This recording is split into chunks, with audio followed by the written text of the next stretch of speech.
All right, we're here in the Niner locker room with one of the more underrated 49ers, George Odum, special team deluxe safety.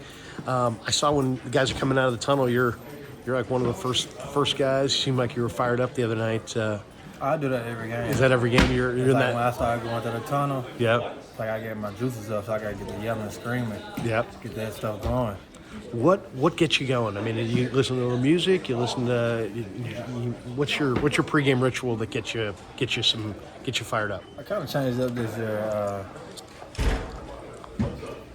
I normally, Hufung will always get me right too. Like sometimes when I'm not, every time I go out, warm up and stuff like that, then we come back with the pass on, put the pass on, walk out with the players up, with the people over here. I always like get my mind right, like get the yelling, get the like, yes sir, cause like back at home, nobody, like people are supporting me, so they want to see that juice and that everything like that. So I just get my mind right just by doing that.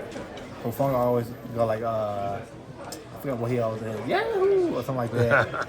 That get me fired up. Just being around Fred, coming out the tunnel, jumping up and down, like, oh man, I gotta do this. Just seeing all that. How great was that win the other night? Oh man, fantastic. But It's on to the next one. Yeah. On to the next one. You can't look back. You got to look talk forward. about it, but we on to Cleveland now. Yeah. Well, was that just another game, or was that more than just another game? Because it seemed like that was a statement game for you guys. Honestly, yeah, in all phases. Yeah. Like offense, defense, special teams. We kind of went out there and controlled everybody, controlled the whole game, and that would really make us win. You've had some big hits on special teams, man. Where are you looking to detonate on guys? Are you looking for the big hit? Are you hunting the big hit? I think on special teams, I'm like the point to the arrow. You know what I'm saying? Like, I got to set the leverage or set the edge first. And when I feel like I do that, especially we thrive off the big momentum plays, and when I want to get the crowd up before the kickoff, that's why I be throwing my hands up, because we feel that juice everybody brings. So that kind of really, I feel like myself, I'm like an animal out there. I'm just running. I'm not thinking about anything. I'm just going to get them. Yeah, seriously, seek and destroy. Yeah. Who do you like watching in here? When you're watching the game, you're on the sideline, you're watching the game. Last year, I just watched straight Bosa, like just on the edge, setting the edge, getting out the ball. Amazing. This year, I'm kind of leaning toward like, I'm watching the offense, like how they do they throws and everything else. It's crazy. They fit right in them small arrows and small spaces in there. And then of course, I watch Fred. Then I watch Greenlaw. Oh Greenlaw. Monsters. Monster. You gotta watch them. I mean, I'm amazed by Greenlaw. It's like in that Pittsburgh game, week one. Oh my goodness. I felt like he was just like letting guys catch the ball in front of him so he could destroy them. Yeah. Whack him like whack-a-mole. I feel like he's just a monster out there. I love watching him. He looks like he plays for the violence. You know, like he loves to be violent. Yeah, You know? that's key. That's key. You gotta show your determination. You gotta just every snap he out there just thrashing people. You like, oh my goodness, I feel bad for them. Yeah. Now, who'd you grow up rooting for? Who was your team as a kid? My team as a kid, I had played for the Raiders when I was a kid, so I kind of like stuck with that. I don't really kind of like get into like college and stuff like that. I really didn't have a team. Now, you played at Central Arkansas, right? Yeah, Yeah. UCA. And you ever catch them on Saturdays now, or were you? I had watched them last week. They had came back. They had scored like 38 points in the fourth quarter. They ended up winning the game by like 3 points. Man, I was watching. I was on the edge. Yeah. What do you think?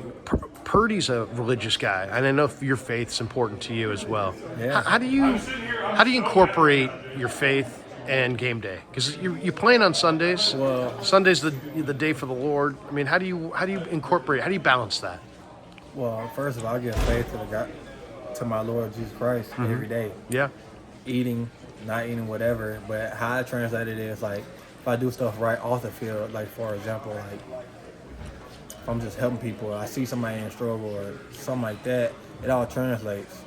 Like the same thing on the field. Like shoot, if I do my job and I can just put like one hand to help somebody else, we're doing the same thing. It's like what we showing our faith, we showing like you're giving back. Like it's a weird thing, but it all correlates. Like, Does at it? the end of the day, like doing the right thing on and off the field and just living your life through Christ. I really try to. I'm giving my body for Him. I'm out there. I'm not thinking. I'm just letting Him lead the way. So I'm like Godspeed. You know, that's what I think about. You say a little prayer before the game or after the game, or yeah. where do you have that quiet moment? Both. Sometimes before the game, what I used to do is, as you get dressed, we all go out there, do everything else. Just right before the game, as you come in here, go to a little quiet spot, cover my eyes, lay down on my back, lift my legs up, and I just breathe. I just let my mind calm down and everything else, and then I come to the pastor over here. He said a prayer for me. Then I normally say a prayer right here. I'll go outside and I say another prayer. And then, if anybody else get hurt, I say a prayer too. So it's just a constant thing. Really? Never lose faith. You always have, sometimes, plays a little part. Say, how the doubt in your mind, sometimes you can't believe that doubt. You can have doubt there, but as long as you don't believe it, as long as you keep moving forward, you know it's there. But you just can sometimes ignore it. And that's what faith is. Like, sometimes you can have doubt, but faith brings you back to yourself. That's interesting. What about Brock? Brock's a man of faith. I know he's a He Christian. get married, I think in March of next year. Okay. Amazing for him. Yeah. What do you think of the job he's doing right now? You played in this league for a while.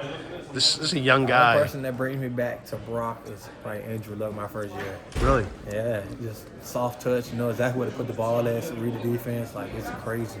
I mean, plus with Kyle being his coach, he just got it all. He got raw skills that makes him perfect for the job. I mean, you got a set of stone type of guy. He's like, all right, can I work with this guy? But Brock, he's open to everything. He's young. He still has room to grow. Yeah. Just imagine, like, He's getting better. Oh my God. I know. He gets better every game. The last 2 games for him have been crazy. Yeah, now all correlates to off the field. Like I was saying, like him getting married, having the faith like at home, brings it to the locker room, and it correlates. He's a mature young guy, isn't he? Yeah, for sure. Would you consider him one of the leaders on this team? He's more of a quiet leader. You know how people lead by example instead of by words? Yeah. I feel like Brock leads by example. He shows the whole team like what it is to do, how to lead. If there's a barroom brawl and you can have 1 or 2 guys in here covering your back. Greenlaw coming. I knew you were going to say that. I knew you were going JJ there. coming. Juwan. JJ in there. Yeah, JJ, he loves to mix it up. The 2 guys, I got faith in them. Those 2 guys? Yeah, for sure. Yeah. Maybe I throw Kinlaw in there. Just for intimidation factor. Hey, Dude, nobody's messing with him. Nobody's messing with him. Cleveland, what do you see on film with the Browns?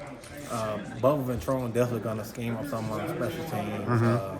The defense being more aggressive, so that allows us to block it up a little bit, take more shots. Maybe I'm not 100% sure how the offense is going to work, but I just see how the defense are like attack-oriented defense. So a little loose ends in over there. Our defense-wise, just stop Deshaun. Like QB scrambles, third down things, just like hone in on what they're doing. And that's why we're practicing today. First, second down, we're going to get to it. You share a locker, we should point up here. It says Odum, and then you got Debo on your Debo's your next door neighbor.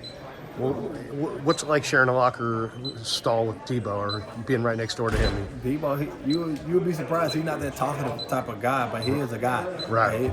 He's a good guy. It took us a little while for us to get warmed up to each other, but we kind of like the same type of guy. Kind of to ourselves a little bit, but he's a great leader on the team for sure. Is he a tone setter? It seems like him and Trent are coming out. They look like they're setting the tone. Trent, every game, he come to me like, hey, look, Jill, we need you to start it off. We're going to feed off you. Yeah. We're going to feed off you. You see on the sideline, if you just watch our copy, they BA, Debo, all of them getting jumping up on the sideline every time they make a play. They running out there, they celebrating. So we need that. It's like feeding off each other energy. All good energy. What'd you think of Parsons talking smack and Debo talking back to him? I didn't see that. Parsons basically said, trust. He kept saying trust. Next time. Debo's like, next time it's going to be worse. What I think about that is like, when players say next time, they're like, all right, he got me this time. Right. Now we're in their head. So I ain't saying next time. I'm saying right now. Right. Me personally, but Debo, I mean, I don't know what Debo said back to him, but next time. Debo said, hey, next time it might be worse. It's going to be worse.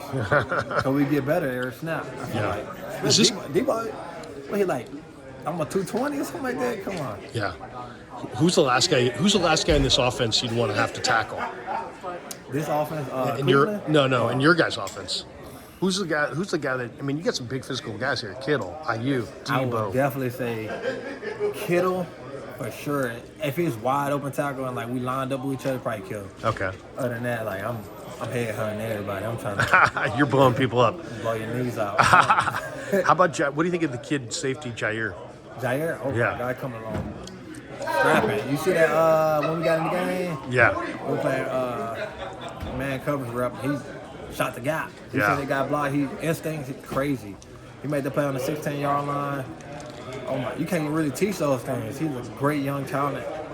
Yeah. He's coming along. What do you think of Tayshawn? Tayshawn seems like when the ball's in the air, man, He go get it. he goes gets. You He's see got his 35 footwork, picks. His footwork, oh my God, his footwork is amazing. Yeah. Breaking on the ball, seeing everything. He's a great field guy. Yeah.